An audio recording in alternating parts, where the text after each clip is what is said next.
The Tomb by H.P. Lovecraft and read by Chris Halton. In relating the circumstances which have led to my confinement within this refuge for the demented, I am aware that my present position will create a natural doubt of the authenticity of my narrative. It is an unfortunate fact that the bulk of humanity is too limited in its mental vision to weigh with patience and intelligence those isolated phenomena, seen and felt only by a psychologically sensitive few, which lie outside its common experience. Men of broader intellect know that there is no sharp distinction betwixt the real and the unreal, that all things appear as they do only by virtue of the delicate individual physical and mental media through which we are made conscious of them. But the prosaic materialism of the majority condemns as madness the flashes of supersight which penetrate the common veil of obvious empiricism. My name is Jervas Dudley, and from earliest childhood I have been a dreamer and a visionary. Wealthy beyond the necessity of a commercial life, and temperamentally unfitted for the formal studies and social recreations of my acquaintances, I have dwelt ever in realms apart from the visible world, spending my youth and adolescence in ancient and little-known books, and in roaming the fields and groves of the region near my ancestral home. I do not think that what I read in these books or saw in these fields and groves was exactly what other boys read and saw there. But of this I must say little, since detailed speech would but confirm those cruel slanders upon my intellect which I sometimes overhear from the whispers of the stealthy attendants around me.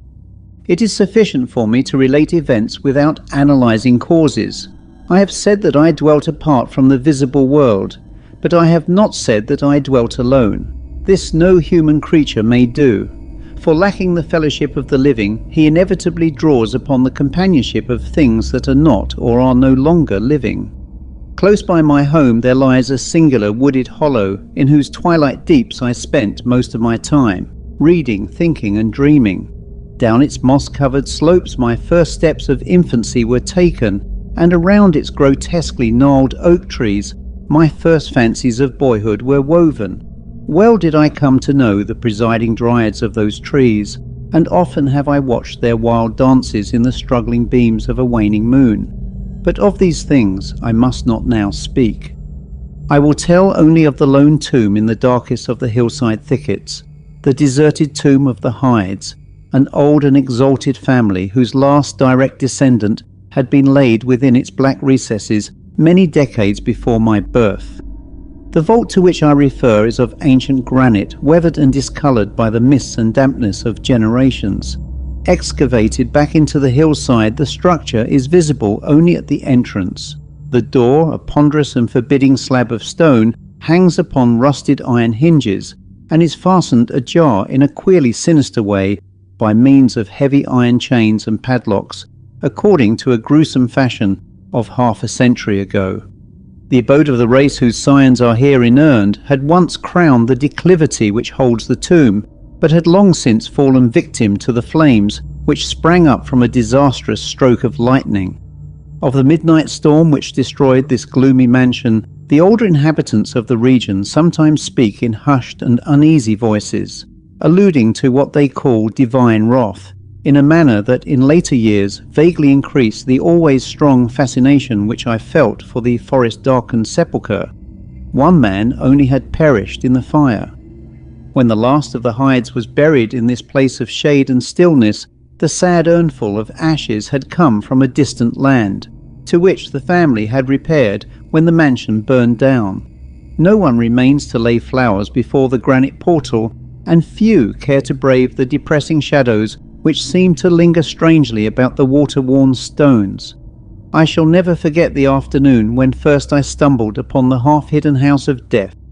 It was in midsummer, when the alchemy of nature transmutes the sylvan landscape to one vivid and almost homogeneous mass of green, when the senses are well nigh intoxicated with the surging seas of moist verdure and the subtly indefinable odours of the soil and the vegetation.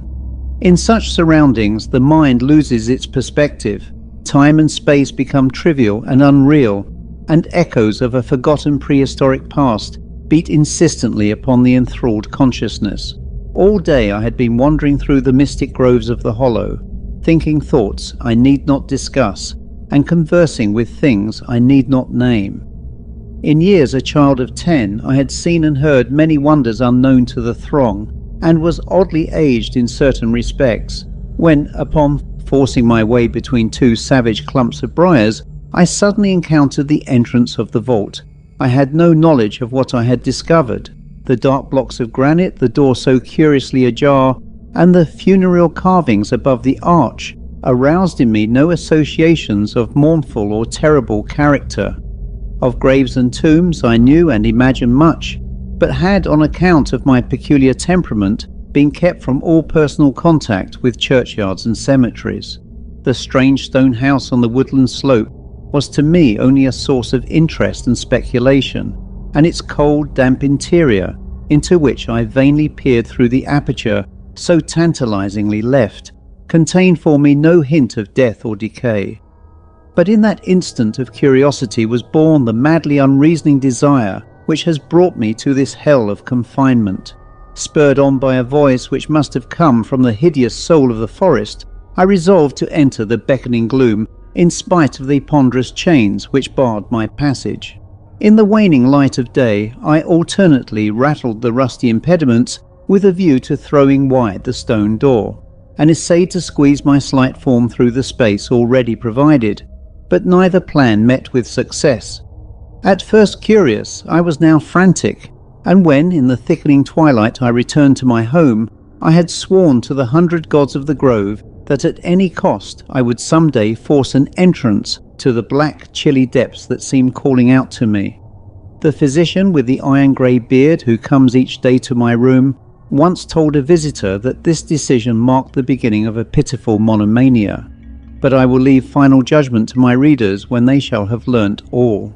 The months following my discovery were spent in futile attempts to force the complicated padlock of the slightly open vault, and in carefully guarded inquiries regarding the nature and history of the structure. With the traditionally receptive ears of the small boy, I learned much, though an habitual secretiveness caused me to tell no one of my information or my resolve. It is perhaps worth mentioning that I was not at all surprised or terrified on learning of the nature of the vault. My rather original ideas regarding life and death had caused me to associate the cold clay with the breathing body in a vague fashion, and I felt that the great and sinister family of the burned-down mansion was in some way represented within the stone space I sought to explore. Mumbled tales of the weird rites and godless revels of bygone years in the ancient hall gave to me a new and potent interest in the tomb, before whose door I would sit for hours at a time each day. Once I thrust a candle within the nearly closed entrance, but could see nothing save a flight of damp stone steps leading downward. The odour of the place repelled yet bewitched me.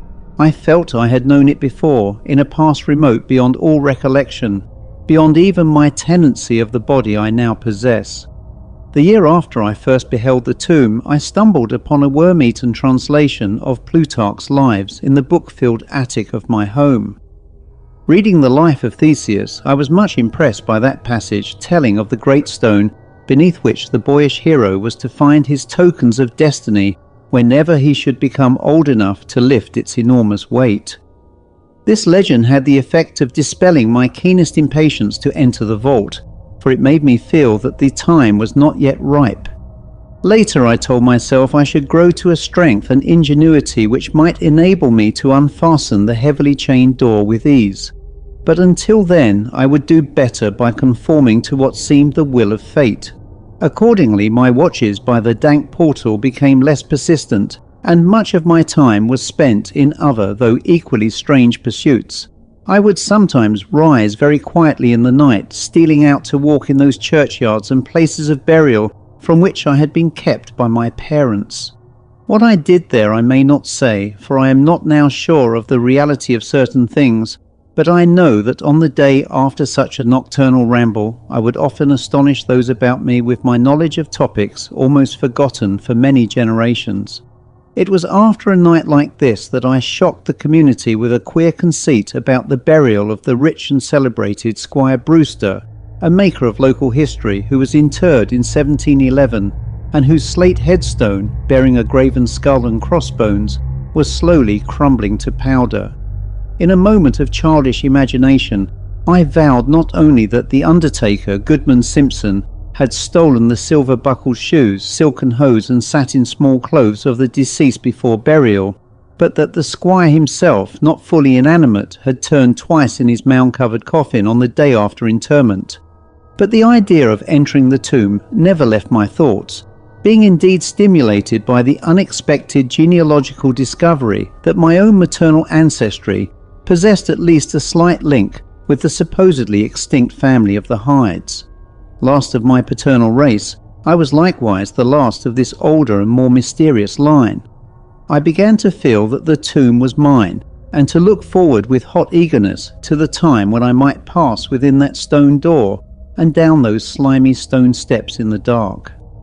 I now formed the habit of listening very intently at the slightly open portal, choosing my favourite hours of midnight stillness for the odd vigil. By the time I came of age, I had made a small clearing in the thicket before the mould-stained facade of the hillside, allowing the surrounding vegetation to encircle and overhang the space like the walls and roof of a sylvan bower. This bower was my temple, the fastened door my shrine, and here I would lie outstretched on the mossy ground, thinking strange thoughts and dreaming strange dreams. The night of the first revelation was a sultry one. I must have fallen asleep from fatigue, for it was with a distinct sense of awakening that I heard the voices. Of those tones and accents I hesitate to speak. Of their quality I will not speak, but I may say that they presented certain uncanny differences in vocabulary, pronunciation, and mode of utterance. Every shade of New England dialect, from the uncouth syllables of the Puritan colonists to the precise rhetoric of 50 years ago, seemed represented in that shadowy colloquy, though it was only later that I noticed the fact. At the time, indeed, my attention was distracted from this matter by another phenomenon, a phenomenon so fleeting that I could not take oath upon its reality.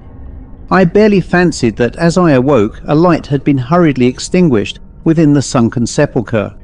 I do not think I was either astounded or panic-stricken, but I know that I was greatly and permanently changed that night. Upon returning home, I went with much directness to a rotting chest in the attic, wherein I found the key which next day unlocked with ease the barrier I had so long stormed in vain. It was in the soft glow of late afternoon that I first entered the vault on the abandoned slope. A spell was upon me, and my heart leapt with an exultation I can but ill describe.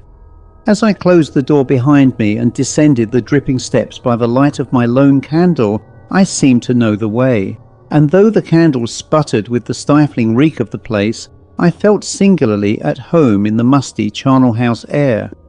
Looking about me, I beheld many marble slabs bearing coffins, or the remains of coffins. Some of these were sealed and intact, but others had nearly vanished, leaving the silver handles and plates isolated amidst certain curious heaps of whitish dust. Upon one plate I read the name of Sir Geoffrey Hyde, who had come from Sussex in 1640 and died here a few years later. In a conspicuous alcove was one fairly well preserved and untenanted casket, adorned with a single name which brought to me both a smile and a shudder. An odd impulse caused me to climb upon the broad slab, extinguish my candle, and lie down within the vacant box. In the grey light of dawn I staggered from the vault and locked the chain of the door behind me. I was no longer a young man, though but 21 winters had chilled my bodily frame. Early rising villagers who observed my homeward progress looked at me strangely, and marvelled at the signs of ribald revelry which they saw in one whose life was known to be sober and solitary. I did not appear before my parents till after a long and refreshing sleep. Henceforward I haunted the tomb each night, seeing, hearing and doing things I must never reveal. My speech, always susceptible to environmental influences, was the first thing to succumb to the change, and my suddenly acquired archaism of diction was soon remarked upon. Later, a queer boldness and recklessness came into my demeanour, till I unconsciously grew to possess the bearing of a man of the world despite my lifelong seclusion. My formerly silent tongue waxed voluble with the easy grace of a Chesterfield or the godless cynicism of a Rochester.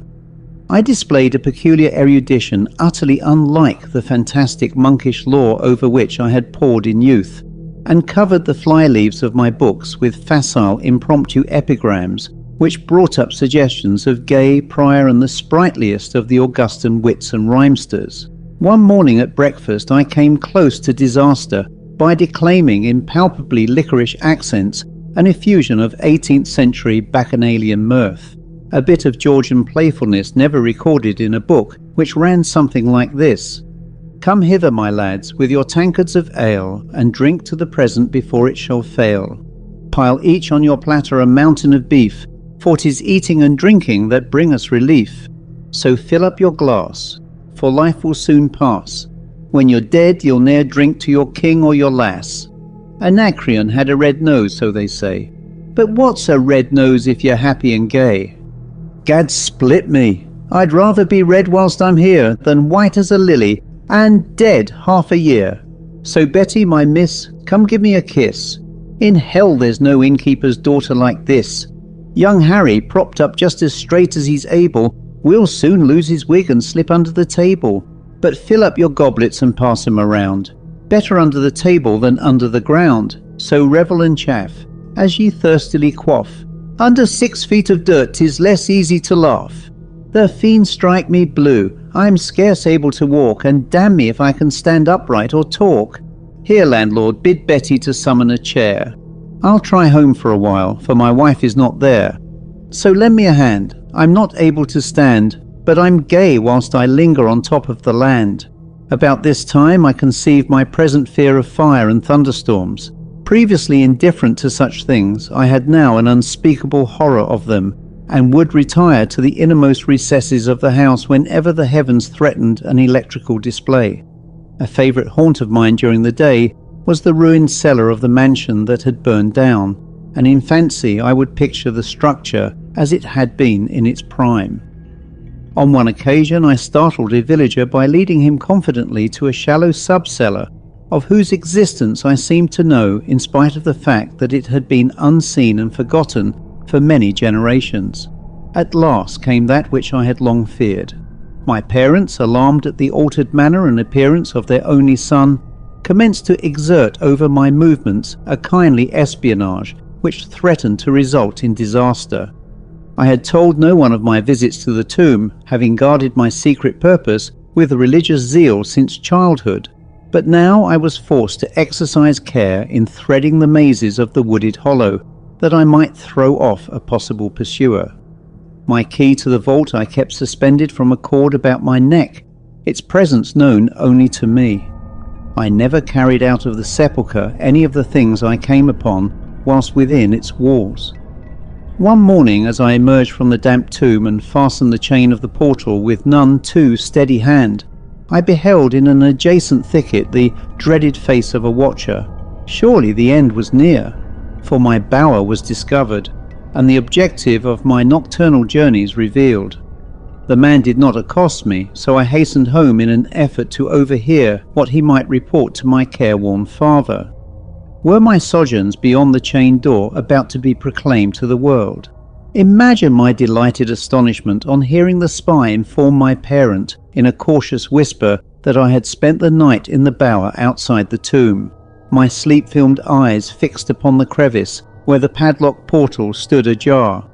By what miracle had the watcher been thus deluded? I was now convinced that a supernatural agency protected me. Made bold by this heaven-sent circumstance, I began to resume perfect openness in going to the vault, confident that no one could witness my entrance.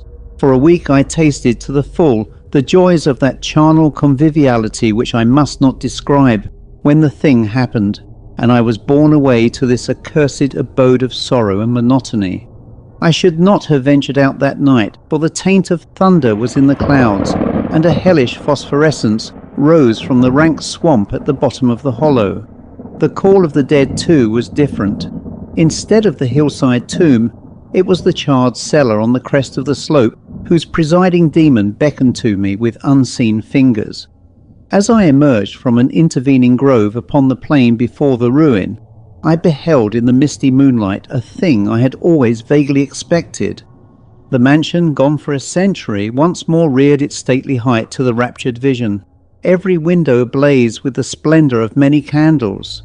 Up the long drive rolled the coaches of the Boston gentry, whilst on foot came a numerous assemblage of powdered exquisites from the neighbouring mansions. With this throng I mingled, though I knew I belonged with the hosts rather than with the guests. Inside the hall were music, laughter and wine on every hand. Several faces I recognised, though I should have known them better had they been shrivelled or eaten away by death and decomposition. Amidst a wild and reckless throng, I was the wildest and most abandoned. Gay blasphemy poured in torrents from my lips, and in my shocking sallies I heeded no law of God, man or nature. Suddenly a peal of thunder, resonant even above the din of the swinish revelry, clave the very roof and laid a hush of fear upon the boisterous company. Red tongues of flame and searing gusts of heat engulfed the house, and the roisterers, struck with terror at the descent of a calamity which seemed to transcend the bounds of unguided nature, fled shrieking into the night. I alone remained, riveted to my seat by a grovelling fear which I had never felt before, and then a second horror took possession of my soul. Burnt alive to ashes, my body dispersed by the four winds, I might never lie in the tomb of the Hydes. Was not my coffin prepared for me? Had I not a right to rest till eternity amongst the descendants of Sir Geoffrey Hyde? I would claim my heritage of death, even though my soul goes seeking through the ages for another corporeal tenement to represent it on that vacant slab in the alcove of the vault.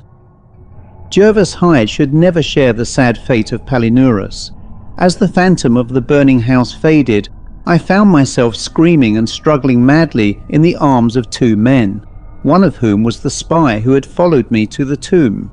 Rain was pouring down in torrents, and upon the southern horizon were flashes of the lightning that had so lately passed over our heads. My father, his face lined with sorrow, stood by as I shouted my demands to be laid within the tomb, frequently admonishing my captors to treat me as gently as they could.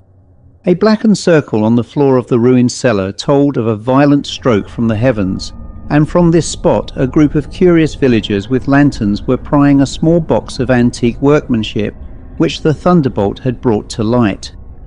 Ceasing my futile and now objectless writhing, I watched the spectators as they viewed the treasure trove, and was permitted to share in their discoveries. The box, whose fastenings were broken by the stroke which had unearthed it, contained many papers and objects of value, but I had eyes for one thing alone. It was the porcelain miniature of a young man in a smartly curled bagwig, and bore the initials J.H. The face was such that as I gazed I might well have been studying my mirror.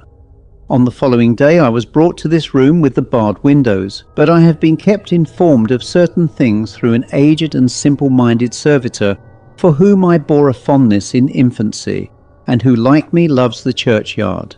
What I have dared relate of my experiences within the vault has brought me only pitying smiles.